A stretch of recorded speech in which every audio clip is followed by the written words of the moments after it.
It's just, I'm just wanting to tell people over and over, like, stop, you guys. Stop doing this stuff. Like, this is too important. And so for these contractors or business owners, you know, the lesson really is like, think about all of that stuff and just spend the extra money and have a good contract. Have it written up. Wow. You know, and sometimes when I'm blown away. Girl. I'm blown away by the little nuances that you just don't think about that could be a breaking point for your business. Wow. And it could take your whole thing. Yeah. You know, because your whole livelihood, all your savings, everything.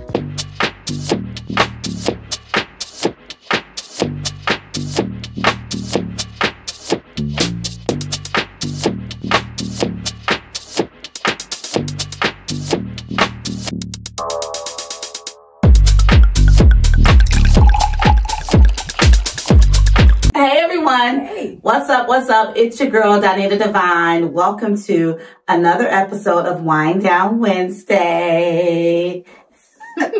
Tonight, I have this beautiful young lady here. I have attorney Katrice Matthews here. She is from Sable Law Group. That's right.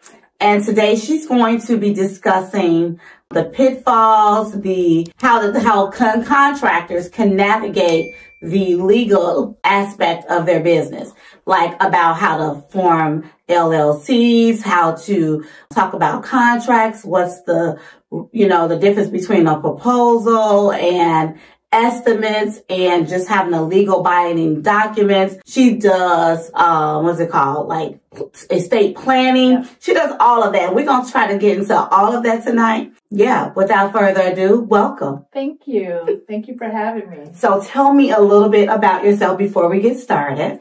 Well, as you said, my name's Katrice. I'm an attorney. I've been practicing in Chicago now for 14 years. I own and operate my own law practice, Sable Law Group. And I own that now since 2013. So that's been 11 years. Prior to that, I was a prosecutor. Worked under Lisa Medicaid. Did a lot of interesting cases and stopped John Burge's pension and sued tobacco companies. And so I had a lot of great litigation experience. Yeah, so that's good. Yeah, I'm a wife and I'm a mother of two little babies, a 2-year-old and a 4-year-old, my daughter and son, and member of Alpha Kappa Alpha. And happy to be here. Really, really happy to be here. Yes, I'm happy to. Let me tell you a little fun fact. We were exchanging numbers and we were on a call, and I saw a number that had like the same ending as mine, and I was like, what's the first 3 digits of your number? We had almost the identical phone number. It is the craziest thing. So we knew we were destined for some type of bond. Okay. I was like, wait a minute. Because it was just weird. It's just weird. It's just one of those things. So, yeah.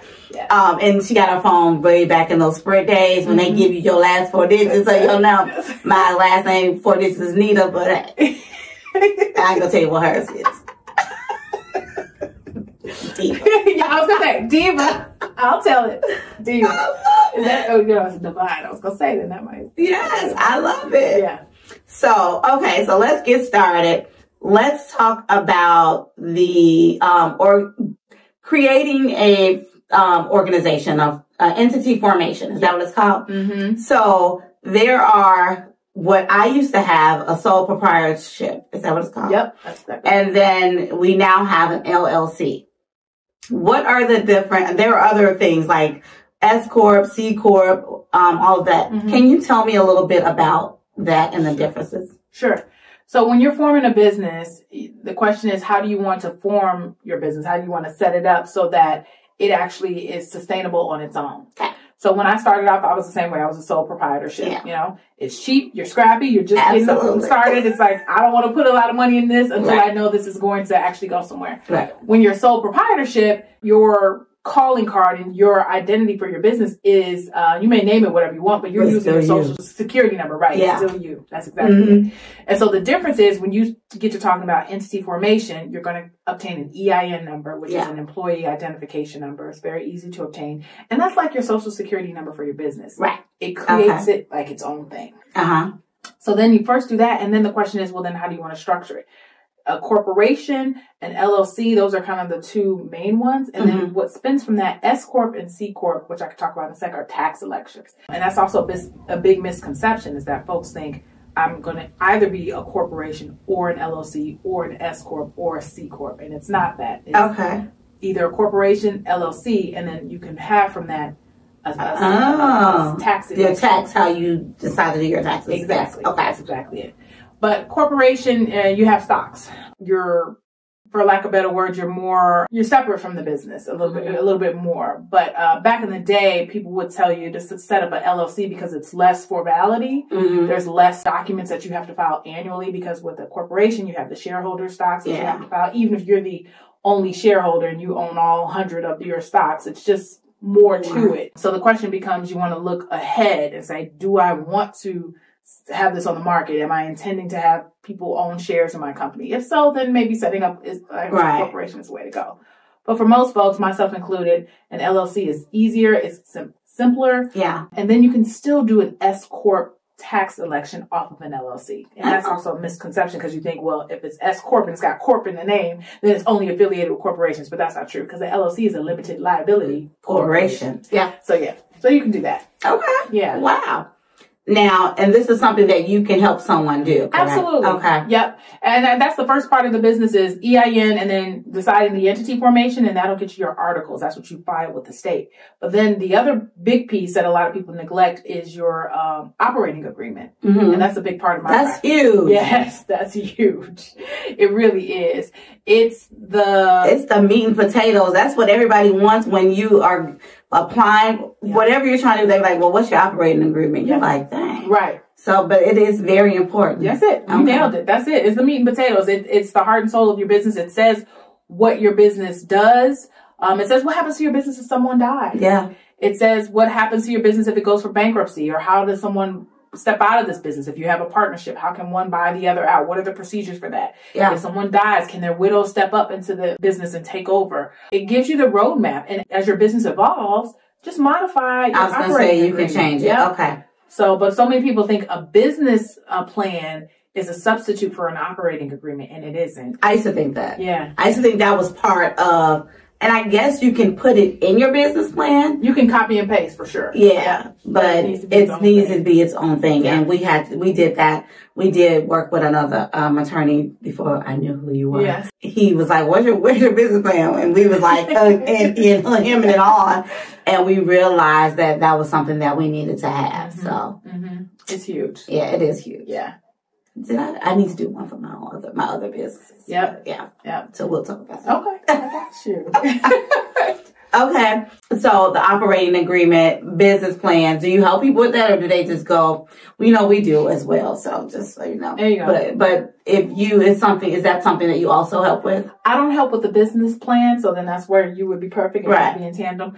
I help with all of the articles. So if you're a corporation, then you'd be filing articles of corporation. Yes. If you're an LLC, it's articles of organization. So we help do that filing. And then that's sort of simple to a certain extent. That can, for many people, it can be done on their own. The operating agreement, however, is a little bit more robust, and that certainly is my lane. That's where we can really carve out everything. What I tell people, and this will be the theme for much of what I speak about tonight, is as you're going through your business, your life, everything, from a legal perspective, a good lawyer mind is going to say, let's plan and pray and hope for the best. Right. But let's prepare for the worst. Yes. And so, that's what comes up when we're talking about an operating agreement. Yeah, that's true. People just get something offline and think that's it. Okay, you have a document that at the top says operating agreement, but does it actually serve you? And let me tell you, when we did our operating agreement, it really put things in perspective. Yes. Because it's something that you don't really think about. What happens to this business that I've bust my behind to build if something happens to me? Who's going to run it? Is it going to die with me? Yes. Or is it going to continue and build it, be a legacy with the family? Yeah. And so that is huge. And it was a very eye-opening experience for me. I'm enjoying this, I gotta say. You're my kind of girl. Because that's it. That's it. And it's just like, you know, and it's knowing that you thought that one way, and then as you go, you're like, okay, hold on, I'm missing something. Wait, I'm not gonna put Ray in charge of my business. He's good with marketing the business, but he may not be good at running it. Seriously. Yeah. And I know you touched on earlier about estate planning. If we get to that, that'd be great. But if not, something, a little nugget for businesses, it's called succession planning. Yeah. That's also something we do because, you know, a lot of my estate planning practice, I have clients who own businesses. And when we get to talking about, okay, we'll talk about the bank accounts, this and that, and we say, well, who's going to take over your business? They don't know. Like, my kids don't want to do this. My such and such doesn't want to do this. Isn't it crazy though? I mean, because when you are building a business, you are that entrepreneur and you have that, you're in your lane, you're focused. We're just working on making it successful. I think that's when, once it gets to start moving, you have to start saying, okay, I know I thought this, and this. Now it's moving. What do I need to do with this business? Yep. Who do I trust? Yep.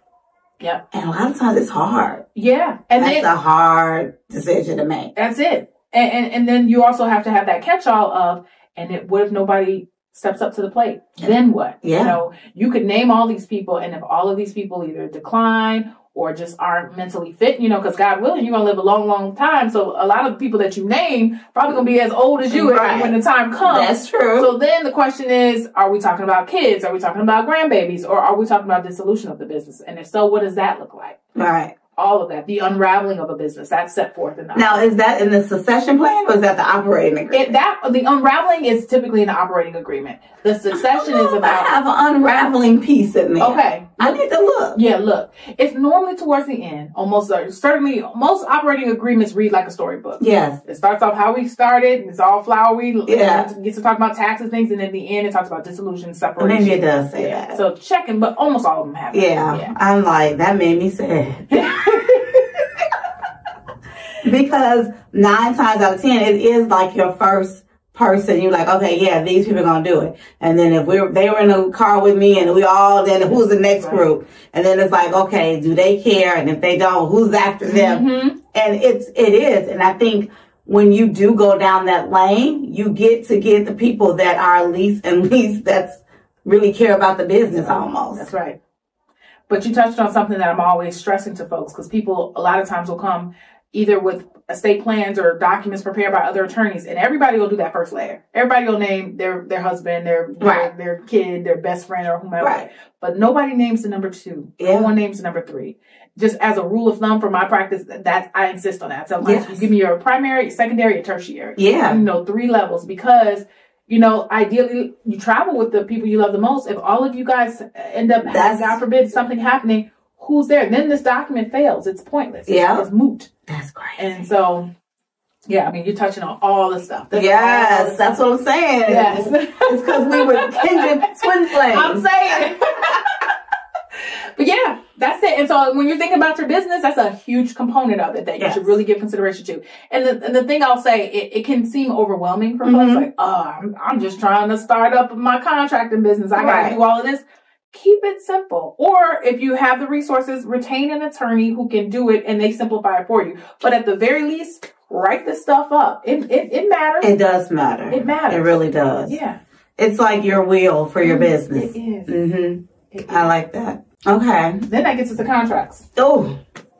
That's all you're doing. So. Yes. We talk about contracts. Yes. Okay. So contracts for contractors or just business owners, period. Mm-hmm. So, like for me, we not only do construction, I do event planning. Okay. And so I do give people a quote or a proposal. Okay. And it says proposal. Mm-hmm. And then if you sign it, then I give you another thing that's kind of giving you the invoice. Got it. So tell me, what is the proper way to give this to a client? Good question. You spelled it out perfectly, because those are kind of the 3 things. It's contracts, proposals, quotes, sometimes even letters of engagement. Okay. What is the difference? So I get the proposal, they sign it, and okay, now we're in, and we have a contract. So the contract is everything spelled out, and then with the pricing, or is it separate than the quote?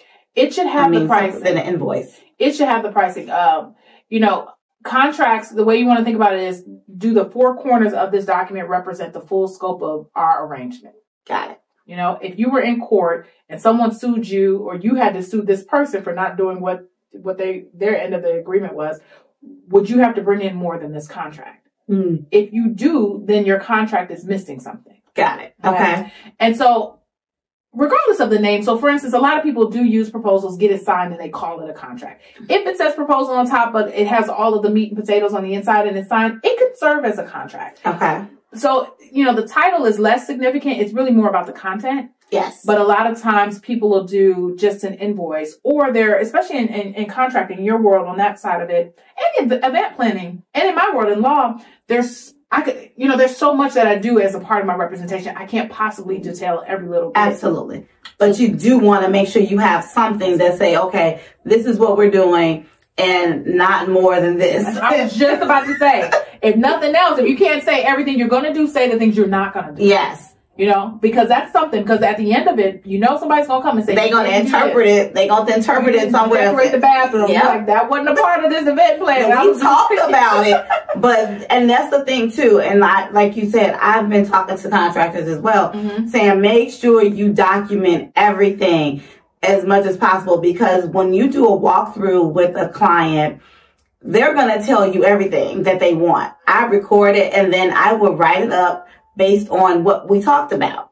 But then when they start, dialing back because the price is high, I need you to understand that you omitted all of these things, and now this is the new thing based on your budget. That's right. And we're not doing what you don't see on here. You're not getting anything on here that you don't see. Yep. So I like to try to itemize as much as possible. So there is no, ambiguity. Yeah, because people will say, well, you said we talked about it. I'm like, but this is the written document of what we talked about, what we discussed. And I think, how itemized should it be? As itemized as possible, as specific. And I would even say, using your example, if you've got someone, and this would go for any area, you've got a client and you list all of these things, and then as you guys begin to talk money, and I would say two things. First, by the time you get to that contract and you're itemizing it, it should only be representative of what you've discussed, right? Right. But let's say you give it and then people say, oh, it's that much? All right, well, you don't want this. Let's draw a line through it and initial. And then initial. Ooh, I like that. Don't be afraid to mark up a contract. Yes. You know? Not only, sometimes it's even better than deleting it and printing out a pretty clean copy. Yeah. Because it shows omission. Exactly. And that you signed off on it. I like that. Yep. I like that. I'm going to keep that one for myself. Yeah. Do that. So it's like, okay, you don't need us to do that? No problem. You initial and I'll initial. Yeah. Because contract law, if you end up in court, the question a judge is going to be faced with is, what was the meeting of the minds? Yeah. What was the intent between the parties at the time that you guys were good? Yes. And that's where we get to this four corners argument of, well, does this document, whether it's called a proposal, whatever, contract, letter of engagement, does it represent the full scope? And then exactly what you said. So many people then say, well, we talked about this, but I text you about this, or we did this on the side. And when I'm dealing with clients and they tell me that, I cringe about the stuff on the side. Just put it in writing. Yes. Now, what about text? Oh, okay. So put them in writing. Text messages. How does that hold up? Like, is that part of like a legal binding document? Yes and no. I mean, I just came off of a trial where I was representing a contractor. He was being sued by a homeowner for a little bit over $30,000. Wow. For a breach of contract case. So this guy says, hey, I hired you to renovate my basement. I paid you $30,000 and you did $20,000 worth of work. Okay. Well, no, he's actually still for the whole amount, but that's a whole other thing. But let's just. But did he do $20,000 worth of work? My client did $30,000 and then did some extra. So then we countersued and said, you actually owe us money because you didn't pay the full scope of the contract. Oh, wow. Okay. So they had done a lot of texting in between. And so that helped us in court as evidence. That's called parole evidence, kind of like outside evidence, outside those four corners of the document to help explain what happened in between. Yeah. Okay. But is that a contract? No. It's just kind of like evidence, like you said. Okay. It's evidence. You could go back and forth and you could piece it together if you had to. I had another contractor where these folks wrote it up in Spanish. And were they Spanish speaking people? Both of them. Okay. They wrote it up in Spanish. But then you have I'm dealing with that one where one of them says, this is invalid. It was signed under duress. This person had me come to his house and he had all his family around. His family signed as witnesses and I felt pressured. Oh, and wow. So they're trying to undermine the contract in court, saying that it is not valid because of the circumstances surrounding it. So that's that parole evidence, kind of the outside factors. Right. And, he's like, well, I had witnesses. Yeah, but the witnesses were your family members. And this is why you need lawyers, or you need to get a little bit of legal advice. If you don't want to get lawyers involved, I get it. I get that comes with money and red tape that sometimes people don't want to be bothered with. But when I tell you these folks are doing this stuff on the fly, and then I'm getting it, trying to help these folks in court with these rinky-dink contracts that they're getting off of Office Depot and stuff. Oh, my goodness, it's a mess. Yeah. It's a mess. And that one, just as an aside, that one was, a guy came to him and said, hey, your 2-flat was damaged by a fire. Me and my family are looking for a house. I'll fix it all the way up. You sign this contract. I'll pay you $1,300 for the next 10 years. And at the end of 10 years, I'll own the house. Is that cool? Guy says cool. They sign it up. That was the thing in Spanish. My guy fixed it up. He's been living there for 10 years. From 2011 to 2021. 2021, he made his last payment. He said, here's my last payment. May I have the deed? The guy said, I'm not giving you a deed. You're a tenant. We have been in court now for 3 years. Not 3 years. Because he's saying, you're a tenant. My guy is in tears. He had a handicapped daughter. He did a part of the house with handicap accessibility ramps and all of this. He has put a lot in. He didn't get an attorney. That's a big thing. If you're trying to own a house, take over property, that you need an attorney for, I think. But. Yeah. But they think in seller finance, and people think, I had a lender on a deal the other day, like, oh, well, what you do? I do it all the time. I can do it. And I said, be my guest. It's like, be my guest. I'm not saying I have all this knowledge for nothing, but I'm not saying that no one else knows this, but I'm saying I'm very good at what I know. Yeah. I will tell you what I know, and I will tell you what I don't know. Yeah. I don't know criminal law. I don't know employment law. I don't know how to do a hammer and a nail together. There's lots of things I don't know, but this stuff I know. And it's just mind-boggling seeing how folks get themselves into these situations about places where they lay their head, where their families are at. And it's just for lack of knowledge, I know. Yeah. It's heartbreaking. It is. Wow. Yeah. One thing I wanted to go back to on the contract piece is that a big thing is, because I've had this happen with a lot of contractors, you don't have anything in there about what happens if we go to court. So I had somebody right now who's like, well, I go to court and when I win, right, they got to pay my lawyer fees. And I said, well, does it say that in your contract? Oh, I like that. And it doesn't. So then you don't automatically. Do you do like contract templates that you can give somebody? Because this is a lot. I do. Really? Yeah. Okay. They're sold on my website, sablelawgroup.com. Okay. I've got contract templates. I've got change order templates. And all you got to do is put your little logo on it and then it's yours. Yep. Okay, we may have to get some of those. Yeah. Yeah.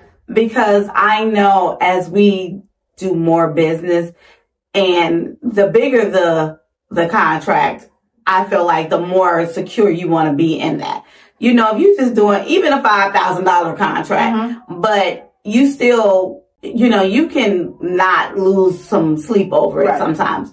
But when it's $20,000 and $30,000 and $50,000 or more, you want to have some type of foundation, some legal backing, saying, okay, I can sleep at night knowing that my ducks are in a row. That's right. Wow. That's right. Especially like you dealing with subs.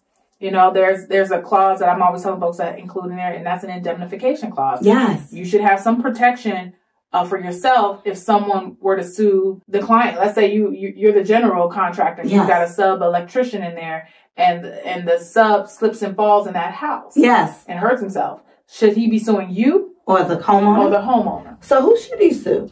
Well, I think it depends on really what the cause of the trip was, but I would say it'd be good to sue the homeowner because he has the homeowner. Yes, yeah. But then the homeowner can then turn around and also sue me. I mean, the general contractor. Yeah. Say, hey, you got to have this clumsy guy in here. It wasn't that rug was misplaced. It was that he wasn't watching what he was doing. So yeah, he sued me and he might have grounds, but I'm going to sue you because you didn't do your due diligence to make sure you had somebody who was more careful in there. It can be very cyclical. And that's where an indemnification clause comes into play because it says to the extent I get sued, I'm the general contractor for something you did, subcontractor. And by the way, that leads us to another contract that you have with your subs, right? Because we're talking about contracts with the homeowner right now primarily. But the people that you hire, what's your arrangement with them? Do you have that template too? I do. I have to put that one up.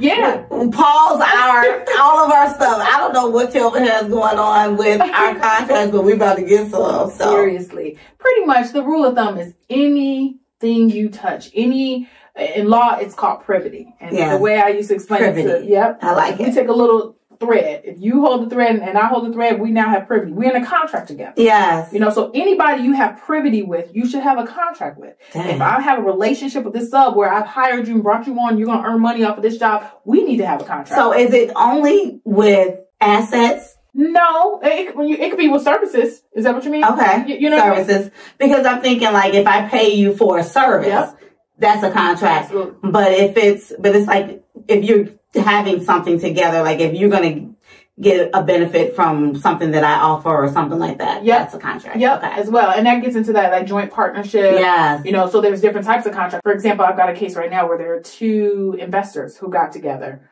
One was a flipper, one was a flipper. One was a more experienced flipper, one was less experienced. So they thought it would be best if they got together and did a flip together so one could kind of help the other. Mm-hmm. You know what happened? It fell apart. Yes, like always do. And not always, but a lot of times. Right. And so they had this joint venture agreement. And joint venture agreements, when you think about, well, when should I ever do a joint venture agreement? It's when two businesses are kind of coming together. Okay. You know, to do a particular project. Yes.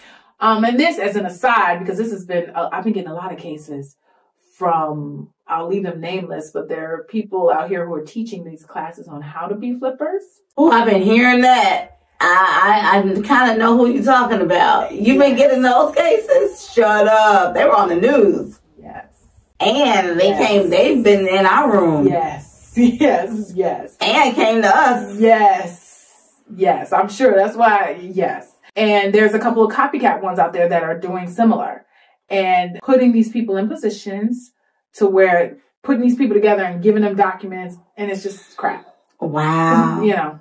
Yeah. It's crap. In the beginning, like it sounded like a great idea, you know, especially if you have all of this knowledge and you know people that really want to learn and do this and get in this business. And then you have this one-stop shop to make their dreams come true. But in the end, they get the short end of the stick. Well, you know, I think, yes. But not for anything other than greed. It's a great business. It's a great business. But these folks take advantage. And I don't know if it started off that way. I think it started off with this great idea and they have great intentions. And then they say, oh, I made 50 grand from this. You know, maybe I can make 100 grand. And then, you know, but God don't like it. Yeah. But it's like the lack of contracts. Those folks that have come to me from some of those programs, I say, okay, where's the agreement that you signed? What was promised to you? Well, they said this. They said that. It's like, okay, so where's the documents? There are none. Now, that being said, I've been guilty of some stuff like that, too. I'm like, well, they said, I'm like, oh. So, and because it happens so fast or it's so good that you get so caught up into something that you really, when you done gave your money, you're like, you know what, I should have asked for this document. And now you've given your money and it's kind of too late. And you know, just legal implications to give you an idea. Statute of limitations to sue for an oral contract. Because if you don't have paper, it's just an oral contract. No big deal. But the statute of limitations is 5 years for an oral. Okay. Statute of limitations for a written is 10. Wow. Okay. You know? So somebody could do you dirty on a contract. You could sit on your hands for 9.99 years. And still go back and sue. Okay. 5 years will go by fast. Yes. And so that's the other thing. Statute of frauds is something too. We're talking about contracts that pertain to real estate. Yeah. If it's about the acquisition of real estate, it can't be oral. Oh, yeah. It is unenforceable. But that document that the person did that's been taking 3 years, why is it taking 3 years? Because they just keep filing motions. They're denying, they're lying. They're saying that it's rent. Every time you go to court, sometimes in the beginning, you're getting 60-day dates, kicking it out. We have hearings going by the court schedule. It just takes forever. So what does he, like when he writes, does he write a check when he makes a payment? And what does that say? Does he have a memo? Good question. I know he did have a memo. I can't remember off the top if it said rent or mortgage or if it was blank. My brain is telling me he never said specifically that it was mortgage, but he definitely never said it was rent. You know, so where we're at right now is we're gearing up for discovery. And that's the process where we ask the other side to turn over things. So, you know, our strategy is, okay, you were a landlord, sir. Show me proof that you had landlord insurance. And did he have a tenant? Did he give him a lease? No, he's saying it was an oral lease. He's saying it was an oral lease. He's saying that letter that was written in Spanish was an agreement for them to be, for them to lease to them, and that it was not ever, because what we're talking about is that it was a seller contract. It was a seller land contract. Right. And that was seller financing. So if I say, can I live in your place and I'm going to pay you 10 years and afterwards you're going to give me a deed, you're basically acting like a bank. Right. And then at the end, and that's what we're saying. He's saying, no. I never promised you I was going to give you a deed. I just told you to pay indefinitely. I never said 10 years, nothing, which is preposterous. But proving that it's a pain. Meanwhile, they're kicking us with all these motions. And so it's just, had it been really written out, spelled out. Wow. Girl, I could give you so many. I don't want to burn up our time. No, I know. I'm like, very wow. Simple, and it's crazy. Yes. Okay. This one is, lady wanted to buy a house. Her credit wasn't very good. So she's talking to her real estate agent. Her agent's trying to help her find a place. And then her agent said, you know what? I got a lady who has a place and she's getting ready to lose it to foreclosure. You want to go take a look at it? Lady says, yeah, I would like to go take a look at it. She goes to take a look at it. She says, you know what? I like this place. They agree that the lady with bad credit is going to buy the lady's place who was about to go to foreclosure. Okay. Right? So they don't draw up a contract. And they have an agent. Right. Okay, go ahead. Exactly. And instead they go through a closing because the lady basically had some cash. She had just had a settlement. So she had some cash. The lady with the bad credit. The lady with the bad credit. Okay. So she was like, hey, I'm able to pay you X amount of dollars to pull it out of foreclosure. And in turn, you deed the property over to me. So she's different than my other one because they waited 10 years waiting for the deed. She at least got the deed up front. Oh, she did get the deed. She got the deed up front. And then she said, I'm going to give you like, let's say it was 80% of the purchase price. Well, not even. It was like 40%. And I'm going to pay you the rest over time. So the lump sum cash she gave was about 40% of the purchase price. And then she said, I'll pay you over time. The lady says, cool. Fast forward, you know what happens. Somewhere in there, the lady's no longer cool with it. And she's suing my client, trying to evict her, trying to do the same thing. And my client's like, what the heck? Because what it was then my client said, I'm going to pay you 40% and I'm going to pay monthly until I can get my credit together. When I get my credit together, I'm going to go and get a loan and I can pay it off. Yeah. That's exactly what she did, right? So then when she was ready to pay it off, she called the lady and said, okay, I'm ready to pay it off. Can you give me the payoff letter? Because the mortgage is in her name. They said, I'm not doing nothing. Changed my mind. I want my house back. Hand to God. Right? Oh my gosh. So my client's like, what? She was clear to close. She's got give me all my money back. Yes. And she's like, no. Then she sues my client and says, I want my house back. Because now remember, my client's got the deed. And so she sued her for breach of contract, saying you failed to pay it off. And they said, no. You contributed. You caused it. You caused us to not be able to pay it off. You failed to mitigate your damages because you sat on this. There was nothing in writing. Oh my God. And attorneys were involved.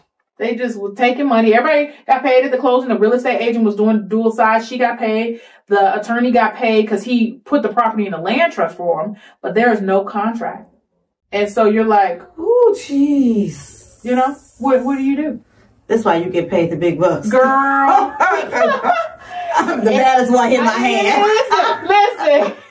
It's just, I'm just wanting to tell people over and over, like, stop, you guys. Wow. Stop doing this stuff. Like, this is too important.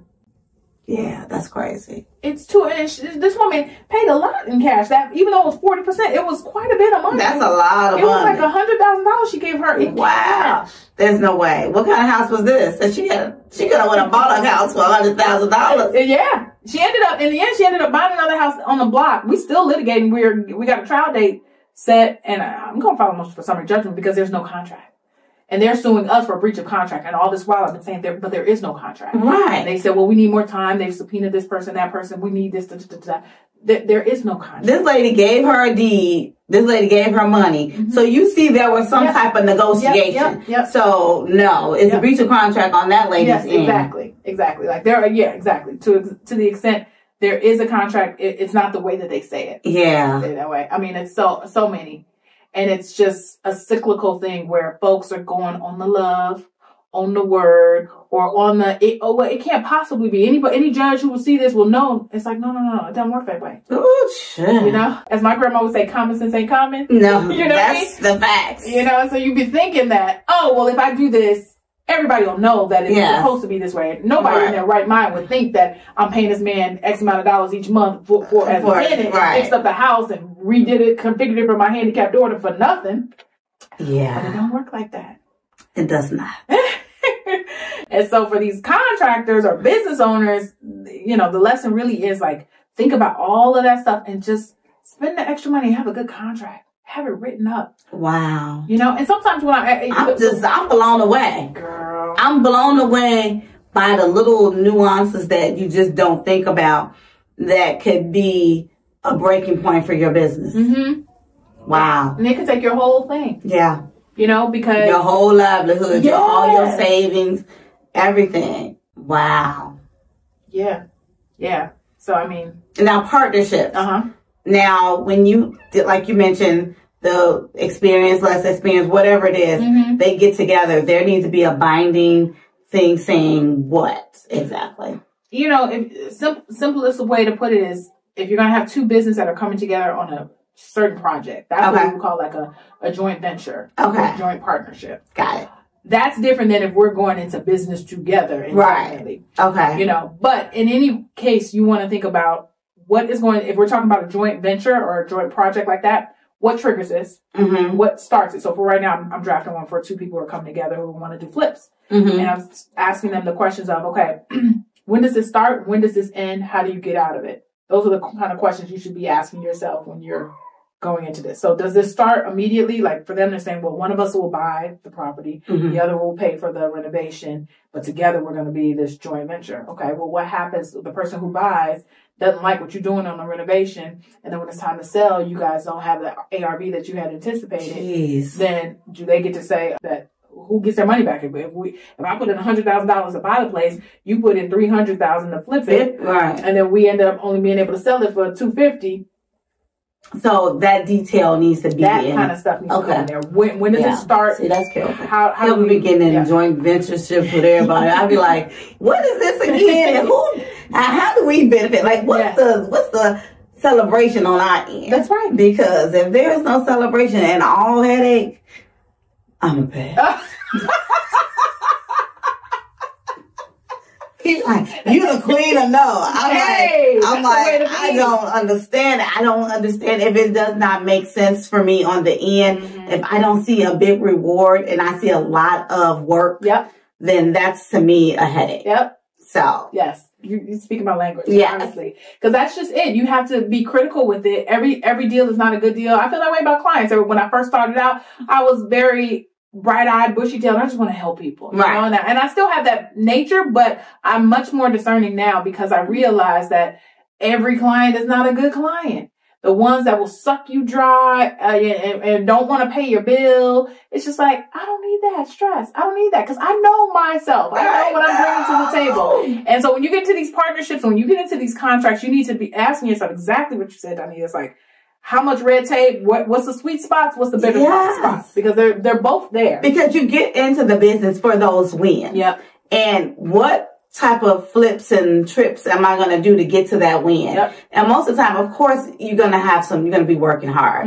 But is it going to be, who's going to be working the hardest? Are we going to be equally working this, you know, and then if I'm working if I'm working harder than you are, do I get a bigger reward? So, like, if I'm doing admin work, do I write in an extra fee for my administrative duties? That's right. So, that's just, you know, I'd be trying to tell somebody else. That's my family. Listen, on a couple of deals we've had, you know, you can separate it out. A good little rule of thumb is grinder, finder, and minder. Oh, grinder, finder, and minder. Okay. So the grinder is the one who is working the case. Right? Or doing the heavy lifting. The finder is the person who brought it in. And then the minder is like the manager.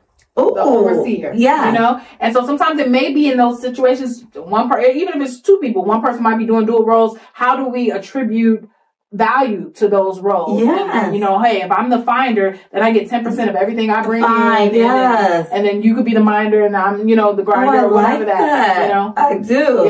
Okay, I like that. I'm going to write that down. We're going to put that on there. Like finder, minder, and grinder. Okay. I like it. Because there is always, sometimes I do it all. And sometimes that may be it. Yeah. And guess what? Then it should be spelled out. All of that should have a dollar amount or a percentage attributed to it. Oh, I like that. Yes, Good nuggets. Good nuggets. Okay, so I'm doing a recap. You know, one thing we skipped over are liens. This is just for contractors. I heard that liens were not really a thing. So tell me, okay, unless you're trying to sell your property. No. So for contractors? Yeah, so explain that to me. Yes. Here's what I'll say. I wish I could get lien power as a lawyer. Contractors long ago, before you and I were ever even here, spent a lot of money lobbying these state legislatures. Okay. Such that they have laws on the book that make it super easy for a contractor to get paid. Okay. And that's called the lien power. And that's why I say for lawyers, because it's like, I got to jump through loops and hoops to get power, you know, to get paid. Yeah, I'm standing from the court like, Judge, you've seen me the last 3 years. You mean to tell me I can't get this money, whatever. But that's another issue. But lien power. So yeah, so if you're a contractor, you've done work on a property, and that's where a contract really comes into play, having a really well executed contract. And the seller doesn't pay you. I've got one right now. Roofer did work, seller, the homeowner won't pay him. So we put a lien on our house. And then we put a lien on it. And then after the lien sits for a period of time, then we filed a case, a foreclosure case. The beautiful part of a lien is that truly we can foreclose on her house. We can force a sale, send it to sale. To get your money back. Oh, wow. Which, of course, unless the person is out of their mind, they don't want to do. So then it has great power to get your money back. The misnomer and the mistake that a lot of contractors make is that the power is broad, but the rules are really narrow and they're very, very specific in terms of the notice period. So for instance, you walk off of a job on March 1st, you've got a very short window. And I want to say it's 4 months. Don't quote me. It might be 90 days. I got to look at my notes, but you've got a very short period of time to give notice. You give notice. Hey, Mary Smith, you are hereby notified that I left that job because you have not paid me. If you don't pay me within X period of time, I am going to sue you. And this is all services that my office or attorneys offer to give notice. But it's got to be within that prescribed period. After that period passes and they don't pay and don't do right, then you pass it on to the lien. And that's important because that's the way to perfect the lien. Yeah, I was going to say. So if you give notice sloppily 6 months later and then you go and do a lien, you can do all of that. But when you get into court, if she knows something, if the homeowner knows something, she's going to file a motion to dismiss and your case is out of there. Wow. Because they're going to look at the time and see that you didn't do it. So that's why it's best to have an attorney somewhere in your back pocket. So when you start having these issues, you like, you know what, this person hasn't paid me yet. I'm still here, but I need you to get ready to start doing this process before I walk off. That's right. Okay. That's right. So you just preparing yourself just in case. I like that. Okay. And it's one of the ones, I feel like a lot of contractors are men. And I feel like when I first started practicing way back when, I was doing representing dads with family law cases. Okay. And my observation of men is that sometimes they just will let stuff go. Yes. Don't worry about it. Forget it, And so I really would just urge anybody listening who is a contractor, that is a broad power that, boy, I wish I had. Use it. Yeah. Don't let these people not pay you for your services and then you just got to go sit on your hands. Yeah. But have your stuff so tight that it's easy peasy. This one with this roofer, his contract's not great, but it's enough. Yeah. And we were able to do it, slap a lien on there. And now this woman knows we're going to force the sale of her house just to get back the $15,000 that she owes. Like, $15,000. Right. Girl, and come on. It's like, exactly. You don't want to lose your house over this. You know that. So you might have some issues, but work that out later. Pay my client. Now, when they come to you, when they send the letter to the notification to the client, to the homeowner, is it a certified letter? Yeah. Okay. Yep. You got to send it via certified mail return receipt. Then you keep that, then you hold that for the period. I think it's 90 days. I don't know why it's escaping me right now, but you give that notice, you wait, and then on day 91, you could come back to the lawyer and say, let's file it. They haven't paid. Then you file it.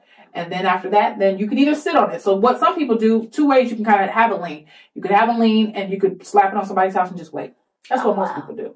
Okay. And just wait. Maybe one day they'll sell it, maybe. And that's probably to your point of where people think it's a waste of time because you just sit and who knows when this person's going to sell it. But here's the gag. You don't have to wait.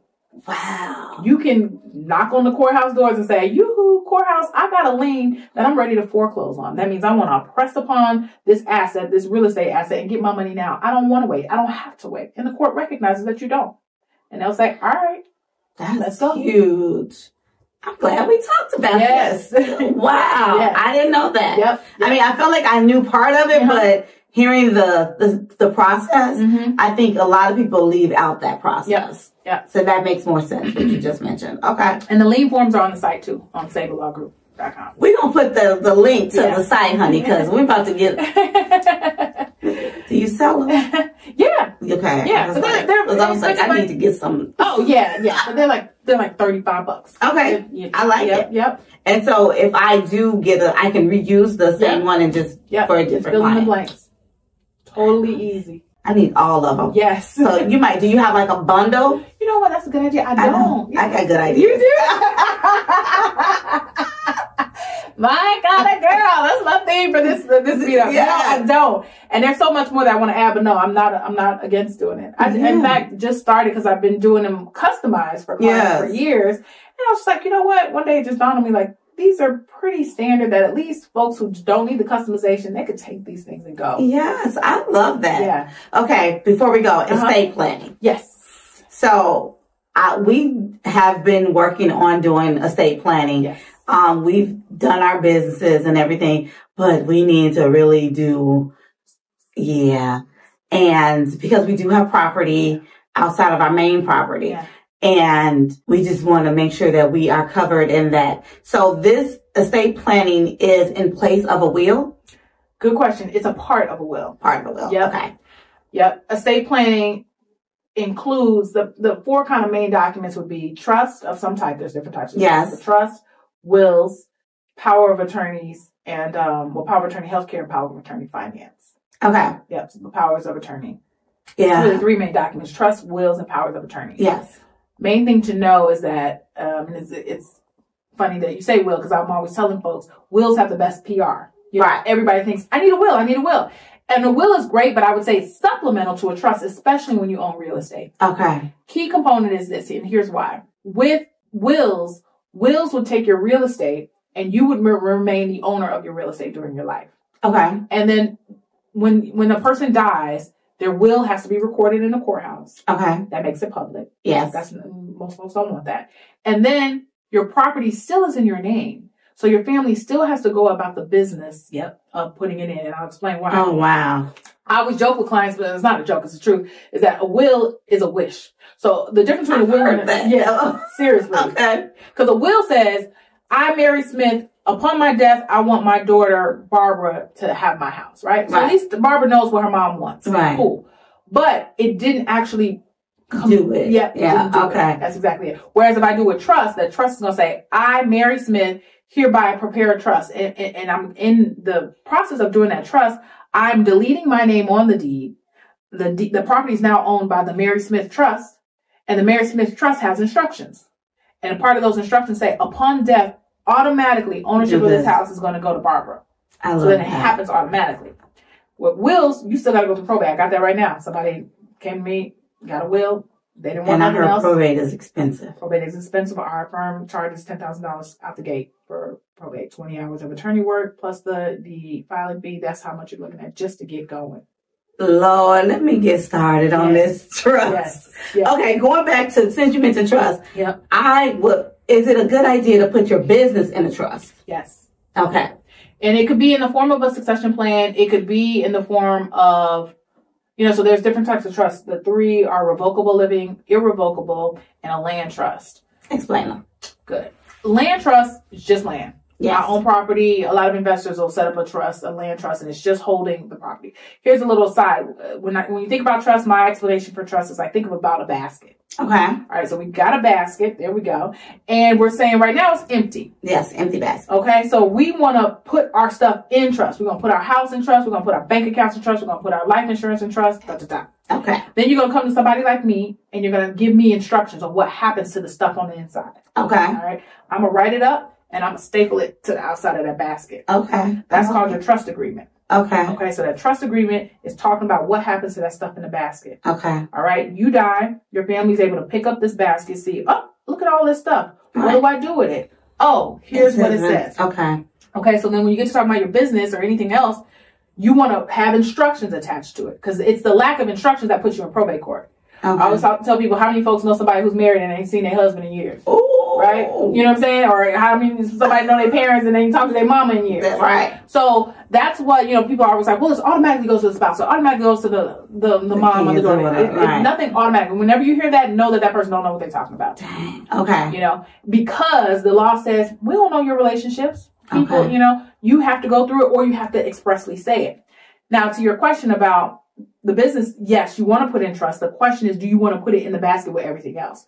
Short answer is no. Commingling those assets can present some issues liability-wise. So then you may end up having 3 different trusts. Right. That gets you into the revocable living trust land, where then you're talking about different types of trusts other than just real estate. Okay, so what's irrevocable? Good question. Irrevocable is a type of trust that, in essence, you can't change. And then one would ask, well, why the heck would I ever create a trust that I can't change? The 2 kind of categories that I create irrevocable living trusts is either someone says, hey, I want to leave something to my son or my whomever who's mentally disabled. Okay. I don't want anybody to ever come and take it away from them. Okay. The major one is something called Medicaid planning. And so I don't know if you're familiar with the 5-year look back. 6-year look back. You ever heard about folks saying they go into a nursing home and they take all your stuff? Yes. Okay. That's called the 5-year look back. So you're fast forward. I hate when they. Oh, yes.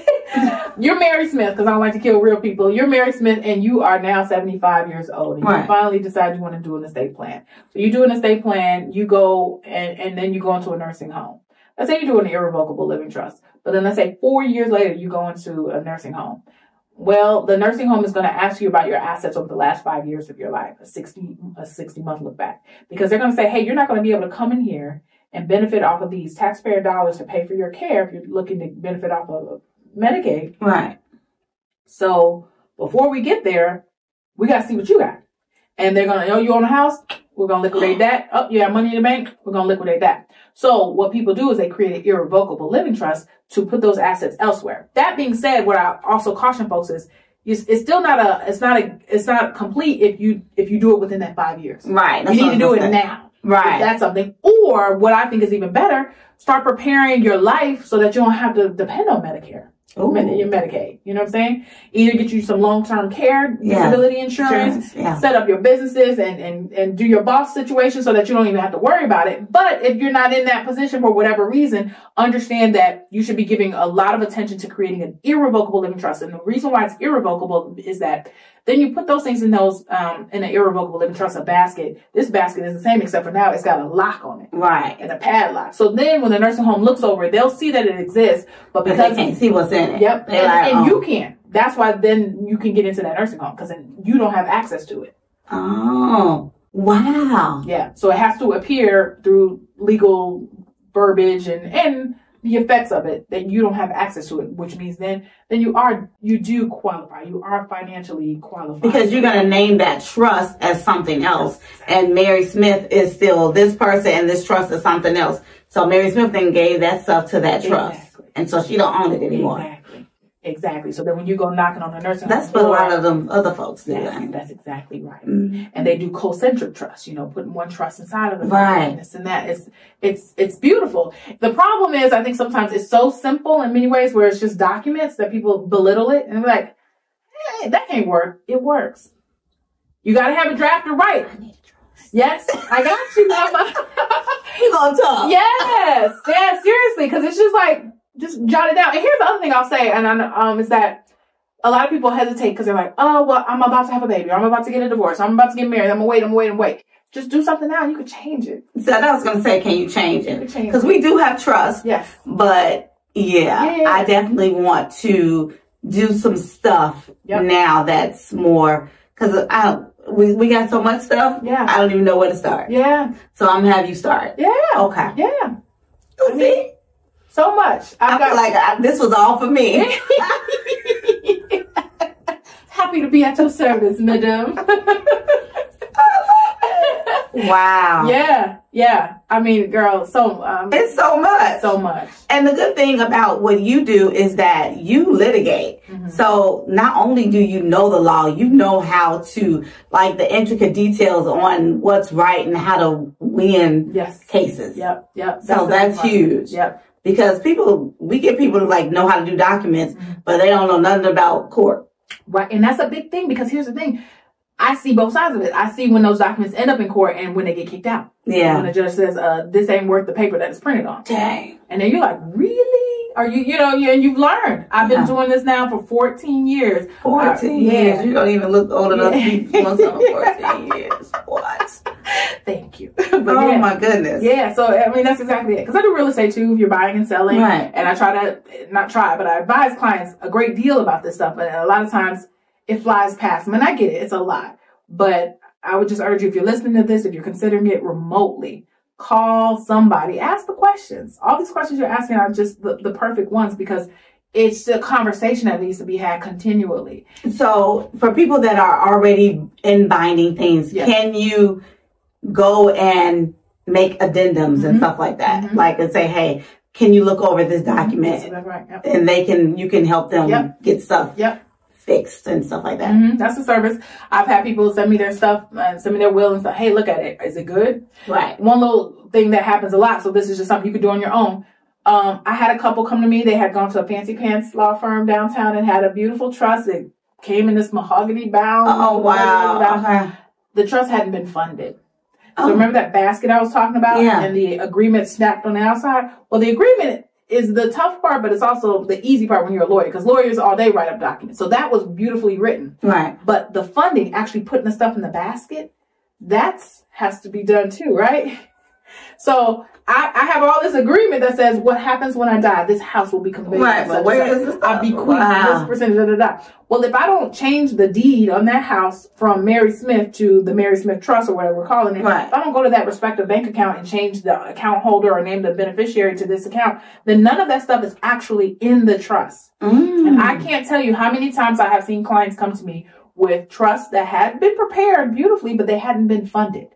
Now, to the attorney's credit or defense, a lot of attorneys probably have a clause in their work that says, we don't fund trusts. That's right. Like, you got to do it. That's what you got to do. And I understand why, because it's a pain to do. But I don't think clients understand that. So just check your parents' stuff if they've got it. Hey, Mom, know you got this beautifully bound trust. Is it funded? Did they actually deed the house? Did they change the bank accounts? Jesus. Because if you didn't, then when you die, it's not in the trust. It's going down too.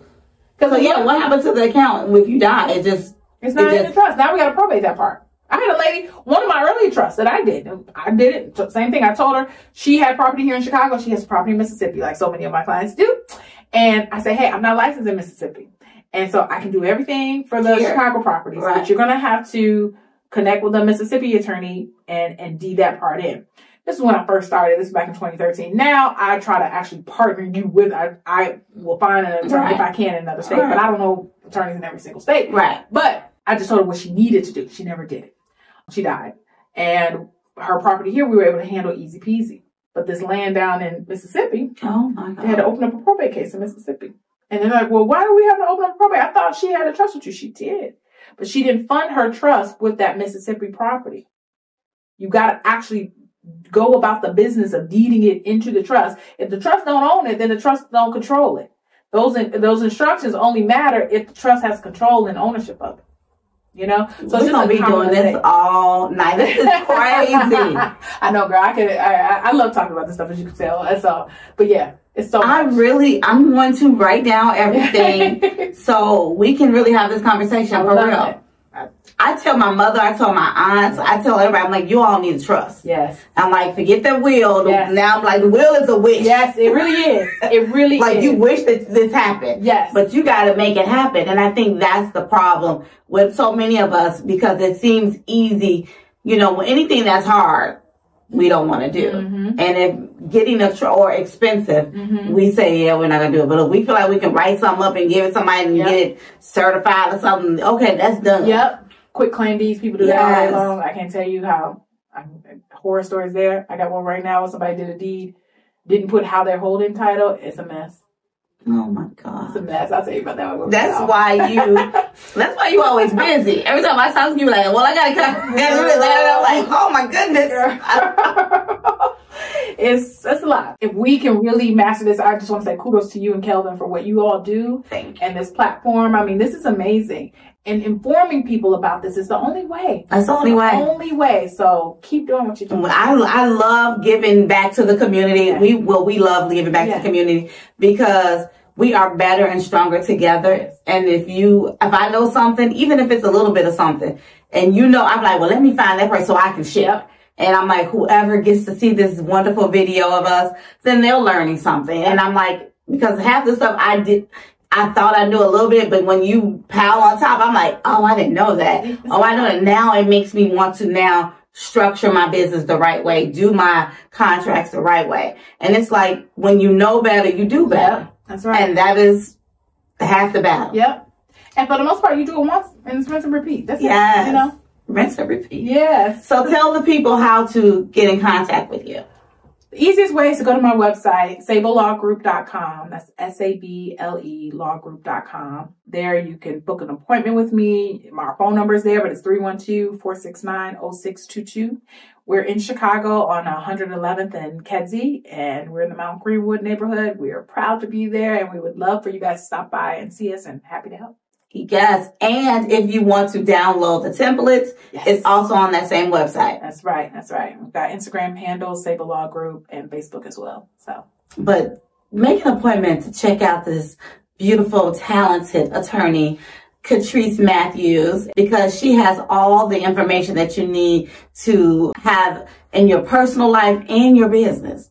So I appreciate everything that you've done. Thank you. Oh, and said and taught me. Thank you. I need to book an appointment. Thank for having me. You let me know. My God. Yes. Like for real? Yeah. I'm serious. This is a sincere invitation. Okay, good, yes. good. Yes. That's my sister. Yes. Thank you. Thank you so much. Okay. Appreciate you.